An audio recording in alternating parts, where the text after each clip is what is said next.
It's my pleasure to offer you another concerto by Georg Philipp Telemann.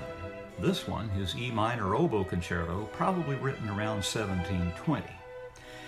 It's a concerto I've loved ever since discovering it in high school back near the closing of the Younger Dryas, and have had the pleasure of performing a couple of times.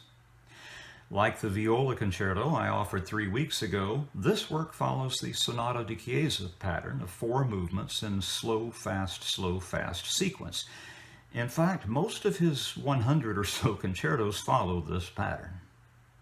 There's a significant difference, however. Unlike the viola concerto, which was probably composed about 5 years earlier, this concerto is homotonal.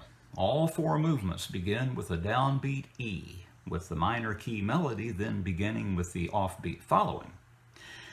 The work seems to be organized in 2 large parts, consisting of 2 movements each, and the second large part actually includes a half-cadential bridge between the 3rd and 4th movements.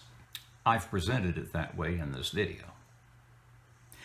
This oboe concerto is admirably compact and very closely reasoned, with all 4 movements adopting the ritornello procedure, in which the orchestra states the main theme in its entirety, with the oboe then taking up the thread, either with independent commentary on the ritornello, as in movement 1, or spinning out the ritornello's ideas in different keys, with those keys sometimes presented in direct sequence without actually modulating between them.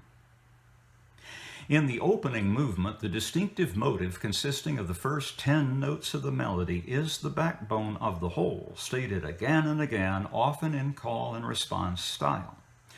Remarkably, the oboe does not take up that motive until right before the movement's closing, and during that closing, the motive is somewhat inverted. A noteworthy feature of this movement is that its downbeats shift regularly, so the quadruple meter is often pulled here and there like musical taffy. It is a beautifully composed movement, one of the finest I've heard from this composer. The mostly fast and furious second movement follows hot on the heels of the first and consists largely of a flurry of stepwise semiquavers against a stolid walking bass line in 8th notes. I said mostly fast and furious, for midway through the movement the tempo suddenly relaxes, the beat division changes, and the oboe sings an aria, cocooned in a lush bed of sustained harmonies. The remainder of the movement then is even more jubilant than before, although its jubilance is touched with bellicosity. Movement 3 is a soulful E minor saraband, and the more polyphonic fast movement that follows exhibits an organizational template quite unlike that of any other music I know. Its ritornello, which opens and closes the movement and is stated at the minor dominant about midway through, is a compact 10-bar parallel period.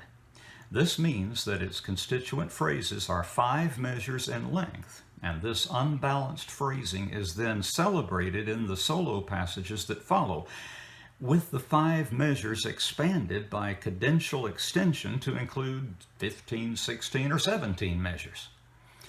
That pattern is maintained consistently throughout the movement, and the result is an essay that to my ear seems unusually compelling. It's always been a joy for me to listen to, and I'm pleased to present it in this format here. Heinz Holliger performs with the Academy of St. Martin in the Fields, directed by Iona Brown. The recording is available on the Philips label.